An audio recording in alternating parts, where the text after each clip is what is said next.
అలల సవ్వడి, పచ్చని ప్రకృతి, చుట్టూ కొండలు, ఇసుక తిన్నెలు, సాగర తీరాన లాంచీ ప్రయాణం. వావ్, అద్భుతం! సాగరదుర్గ ఆలయానికి విహారయాత్ర మొదలైంది. అలల చెంత సాగే లాంచీ ప్రయాణం మరుపురాని ఓ మధురానుభూతి. శరన్నవరాత్రుల సందర్భంగా యారడకొండపై సాగరదుర్గ దర్శనం కోసం బోటు షికారుకు అవకాశం కల్పించారు. ఇంకెందుకు ఆలస్యం, బోట్లో షికారుకు వెళ్తూ అమ్మవారిని దర్శనం చేసుకోండి.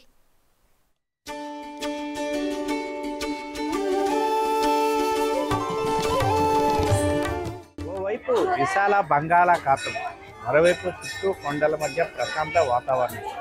ఇక్కడే వెలిసింది ఆధ్యాత్మిక శోభతో వెలుగుతున్న విశాఖలోని సాగరదుర్గ ఆలయం.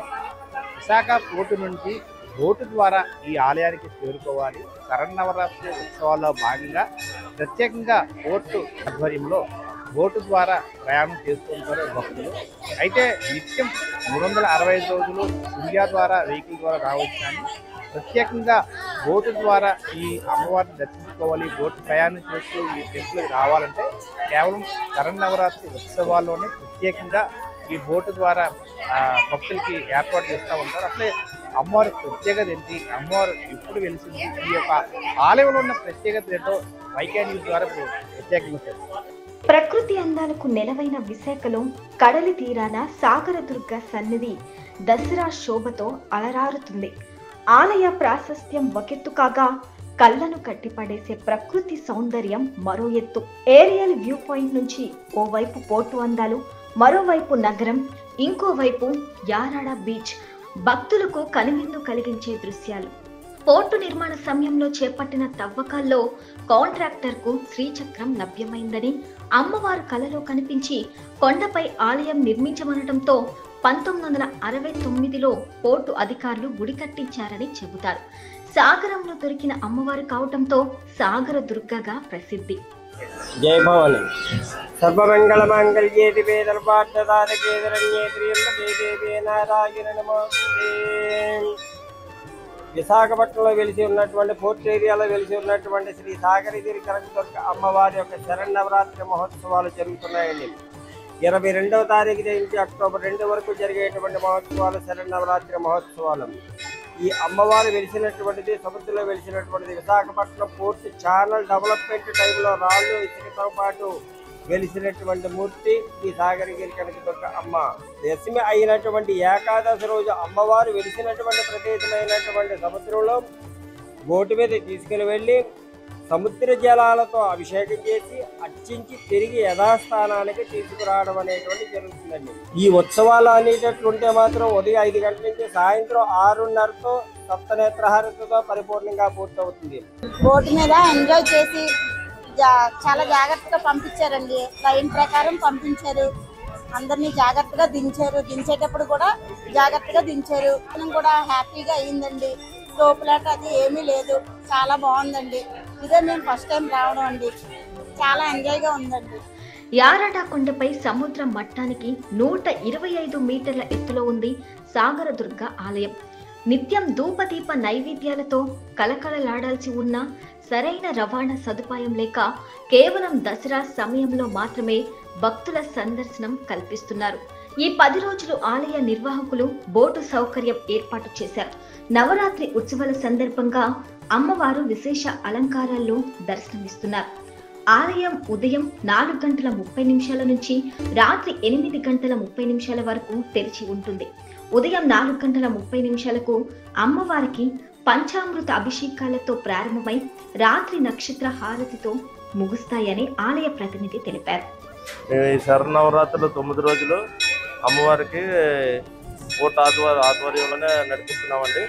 పోలీస్ సిఎస్ఎఫ్తో కలిపి ప్రత్యక్షంగా ఎవరికి ఏ ఇబ్బంది లేకుండా దిగిన దగ్గర ఎక్కిన దగ్గర ఎంబార్కేషన్ డిసెంబార్కేషన్ దగ్గర ఏ రకమైన ఇబ్బందులు లేకుండా చూసుకుంటున్నామండి. ఆలయంలోకి వచ్చినప్పటికీ క్యూ లైన్లన్నీ జాగ్రత్తగా పెట్టి ఇక్కడ సివిల్ కానిస్టేబుల్తోనే పర్యవేక్షణ చేస్తున్నారు.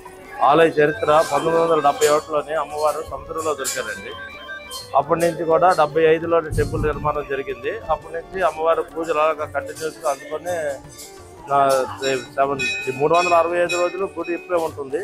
కానీ బోటు మాత్రం ఈ 9 రోజులే ఏర్పాటు, సెక్యూరిటీ రీజన్స్ వల్ల ఈ 9 రోజులే ఏర్పాటు చేయడం అవుతుంది. వాతావరణం అనుకూలిస్తే సాయంత్రం 5 వరకు బోట్ ఉంటుంది. 5 వరకు కూడా జనాలు అలా వస్తూనే ఉంటారు. సిండియా సిటీలోంచి వచ్చినప్పుడు సిండియా టచ్ అవుతుంది, సిండియా మీద నుంచి రావాలి. శబరినవరాత్రుల టైంలోనే 9 రోజులు బోట్ ఉంటుంది. 10 రోజులు చెప్పవచ్చు, అది లిమిటెడ్ గా చేస్తారు. కానీ భక్తులందరికీ 9 రోజులు బోట్ సౌకర్యం ఉంటుంది. సాగరదుర్గ ఆలయానికి చేరేందుకు 2 మార్గాలున్నాయి. ఒకటి షిప్ యార్డ్ మీదుగా బస్సు సౌకర్యం కాగా, రెండోది పోర్టు వెంకటేశ్వర స్వామి గుడి నుంచి బోటు మార్గం. పోర్టు వెంకటేశ్వర స్వామి ఆలయం వద్ద వాహనాలు నిలిపివేసి బోటు ద్వారా అవతలి ఒడ్డుకు చేరుకోవాలి. బోటుకు రానుపోను 40 రూపాయలు ఛార్జ్ చేస్తున్నారు.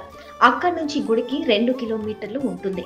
అంతవరకు ఫ్రీ ఆటో సర్వీసులు నడుపుతున్నారు. మెట్ల మార్గంలోనూ గుడికి చేరుకోవచ్చు. ఉదయం 7 గంటల నుంచి సాయంత్రం 5 గంటల వరకు మాత్రమే బోటు సౌకర్యం అందుబాటులో ఉంటుందని బోటు యజమానులు తెలిపారు. మిగతా సమయాల్లో వెళ్లాలంటే షిప్ యార్డ్ మీదుగా చుట్టూ 30 కిలోమీటర్లు తిరిగి వెళ్ళాలి. అది ప్రైవేట్ వాహనాలు, సొంత వాహనాలు ఉంటేనే వీలవుతుంది. ఈ కనకదుర్గ దేవి టెంపుల్కి నేను చాలా రోజుల నుంచి వస్తున్నాను, చాలా సంవత్సరాల నుంచి వస్తున్నాను, ఒక 8 సంవత్సరాల నుంచి వస్తున్నాను.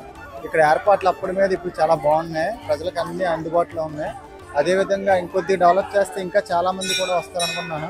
ఇది ఒక హెరిటేజ్ టెంపుల్ కింద చేయాలనుకుంటున్నాను. ఎందుకంటే ఒక 100 ఇయర్స్ అయ్యింది నాకు తెలిసి. మా తాత ముత్తాతల నుండి వస్తున్నారు కాబట్టి మేము కూడా వస్తున్నాం ఇక్కడికి. అలాగే పిల్లలను కూడా తీసుకొస్తున్నాం. అదేవిధంగా ఈ అమ్మవారి కోరికలన్నీ తీరుస్తున్నారు. మేము బోట్లో వచ్చాం, బోట్ ప్రయాణం కూడా బాగుంది. అదేవిధంగా కొద్దిగా లైన్లోనే పంపించడం, లైన్లో వెయిట్ చేసిన వాళ్ళకి కొద్దిగా సదుపాయాలు కల్పిస్తే ఇంకా క్రౌడ్ బాగా వస్తారు. తల్లి దర్శనం చేసుకొని వాళ్ళు అనుగ్రహం పొందుతారని అనుకుంటున్నాను. బోటుపై ప్రయాణించి అమ్మవారి సన్నిధికి చేరుకోవటం భక్తులకు మంచి అనుభూతిని అందిస్తుంది. విశాఖ నుంచే కాకుండా ఇతర ప్రాంతాల నుంచి భక్తులు భారీగా తరలి వచ్చి అమ్మవారిని దర్శించుకుంటున్నారు.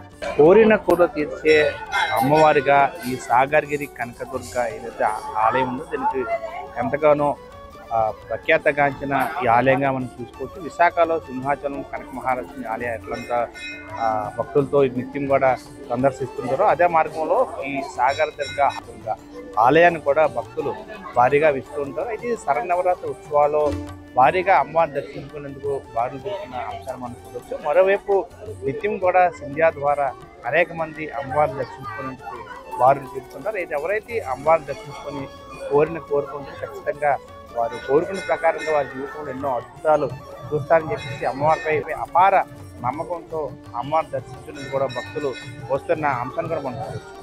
వీడియో జర్నలిస్ట్ గణేష్, ఇంకా ప్రసాద్, వైకే న్యూస్, విశాఖ సాగర్.